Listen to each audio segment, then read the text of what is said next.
OKC's general manager Sam Presti will always be remembered as the guy who drafted 3 future MVPs in consecutive drafts, who in the end also failed to keep them. And as a Thunder fan, I know how it feels to see your team failing to reach the ultimate goal when the chance to do it was definitely within reach. While of course the Thunder's front office definitely has had its share of questionable decisions in the past, which could have contributed to the team's shortcomings. But currently, Presti has all the chances in the world to create the next great Thunder team who could possibly go past what the Big Three or the Westbrook eras have failed to accomplish, which is winning an NBA championship.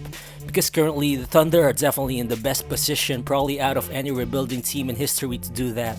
I mean, as early as now, the Thunder already have a young core to build around while also having tradable players, the cap flexibility, and a total of 18 first-round picks in the next 7 NBA drafts, which is quite unprecedented.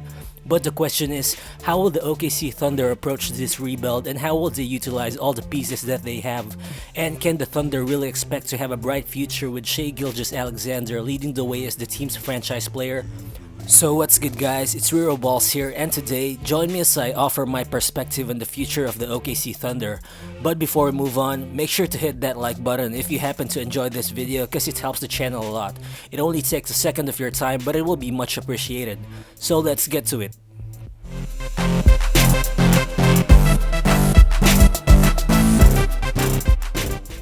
When talking about rebuilding teams, it's hard not to look at the Philadelphia 76ers process and how it's still ongoing as of the moment.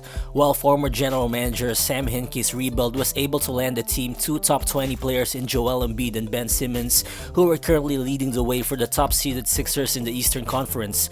But the road back to playoff contention for Philly definitely wasn't easy, as after trading away guys like Andre Iguodala and Jrue Holiday in 2012 and 2013, the team had to endure multiple losing seasons in order to secure a total of 10 first-round picks, which covered 7 NBA drafts. While fortunately for the Thunder, they didn't have to wait to lose in consecutive seasons to start their own process, as through the PG and Westbrook trades, Presti was able to acquire a total of 8 first-round picks within the span of just a week.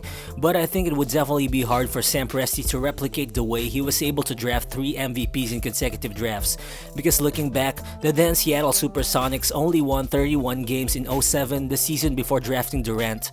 They only won 20 games in 08 right before drafting Westbrook and Ibaka, and they only won 23 games in 09 prior to drafting James Harden. But this OKC Thunder roster as presently constructed doesn't look like it's bad enough to become a bottom dweller team, well at least not for a long time.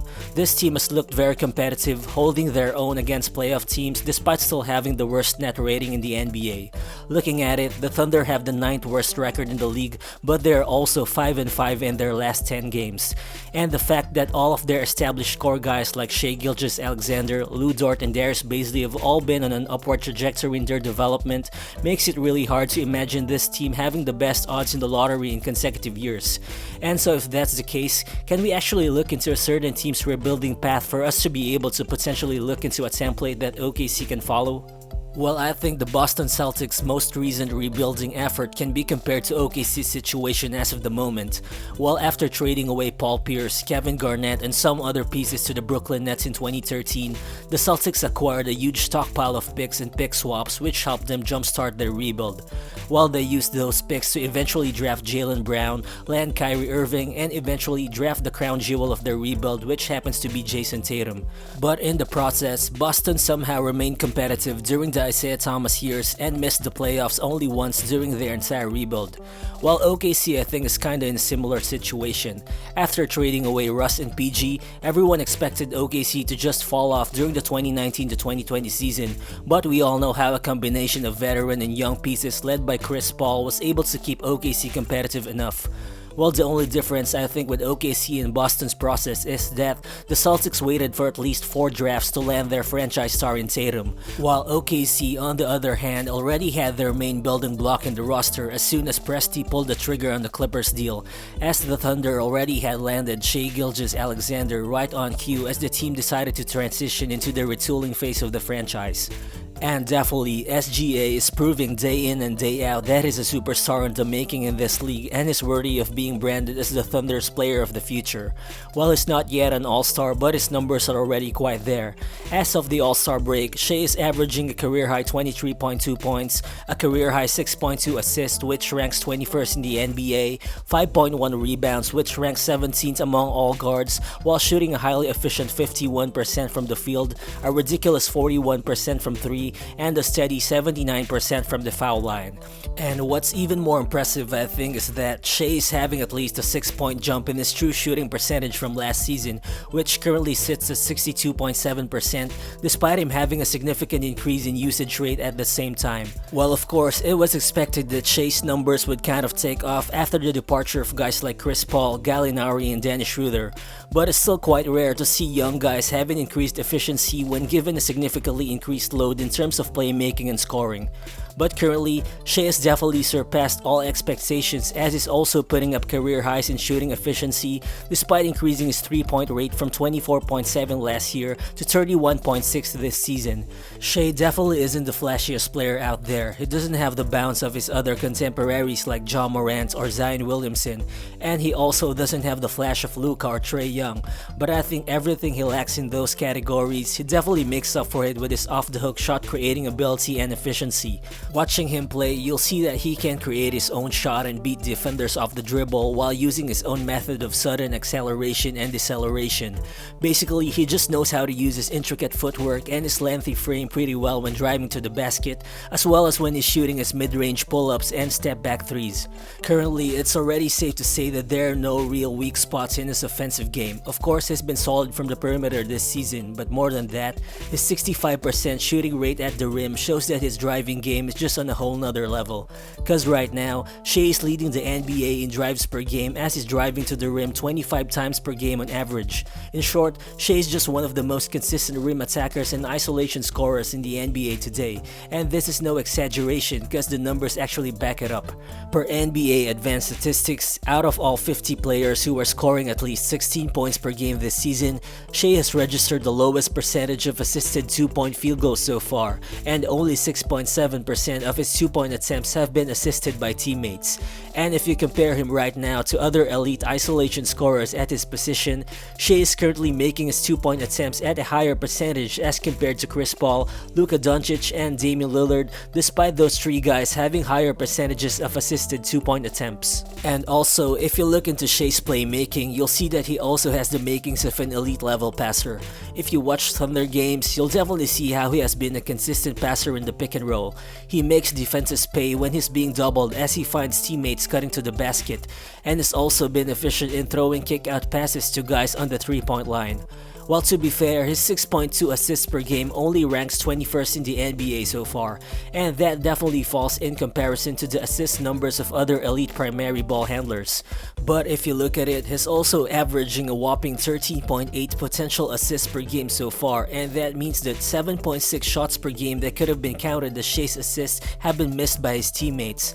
And it also doesn't help that Al Horford, who also happens to be SGA's primary assist target in the pick and roll and the pick and pop, is only averaging 14 points per game, which is the second lowest scoring average for any second leading scorer for any team this season. So I think there's no real problem with Shai's passing accuracy and timing, it's just that most of the time, his teammates just aren't making their shots straight from his passes. And so moving on, I think it's important for the Thunder to find the right pieces to complement SGA for him to further utilize his playmaking gifts. Specifically, I think OKC should surround the team with guys who can live off Shai's emerging drive and kick game, as well as guys who can thrive with him on the pick and roll. Well, right now, the Thunder have a great ensemble of young pieces who are learning how to win as a collective unit one game at a time. And there are definitely a lot of instances when the 5-man lineup of SGA, Dort, Darius Bazley, Theo Maledon, and Isaiah Roby look like they can thrive as a group that would fit today's positionless NBA. Because if you look at it, all those 5 guys possess shot creating ability, the ability to handle the ball, the ability to defend multiple positions, and all those guys have shown promise as outside shooters as well. And also, when you look at their other young core pieces, there's the huge upside of Aleksej Pokusevksi, who's 7 feet tall but essentially plays like a wing or a shooting guard, while also having tons of defensive potential. There's the increasing two-way value that Kenrich Williams brings to this roster as well, and there's the size of Moses Brown, who has shown a very interesting inside game in limited minutes so far. So to me, Presti is already way ahead in terms of trying to build a core which could thrive in playing in an NBA that fully embraces positionless basketball, with 5 guys on the court who can all handle the ball, defend multiple positions, and shoot from the perimeter. While definitely this team as presently constructed isn't good enough to contend, well, at least not yet. But Sam Presti can always choose to grind it out through the draft, although we know that the draft is a game of hit or miss. And with the unprecedented number of first round picks and pick swaps at his disposal, I think OKC is bound to at least draft a couple of good all-star level players as early as 2021 or 2022, considering that the Thunder has had a pretty good track record with drafting inside the lottery. And of course, there's also the very enticing thought of internal development, which OKC can also utilize to their advantage. And I think depending on how quick the Thunder's potential draft selections can develop together with SGA and the rest of the team's young core, Presti always has the option to quicken the rebuilding process by cashing in and trading for some veteran players or even a superstar caliber guy who would potentially complete the team. While naturally, small market teams will always have smaller room for error in terms of roster building decisions, but it seems like OKC's rebuild has kicked off the right way, because for the first time in years, the Thunder are below the luxury tax limit, giving them a ton of flexibility. They also have a number of draft assets which no other team has had before, and they already have some pretty solid pieces to build around. And for sure, Presti definitely doesn't want to wait for another 5 years from now before he pulls the trigger and makes the right winning moves again. Thank you for sticking until the end of the video, and as always, feel free to share your thoughts in the comment section below. Also, please consider subscribing if you're new to the channel. Again, this is Rero Balls, and I'll see you on the next one. Peace.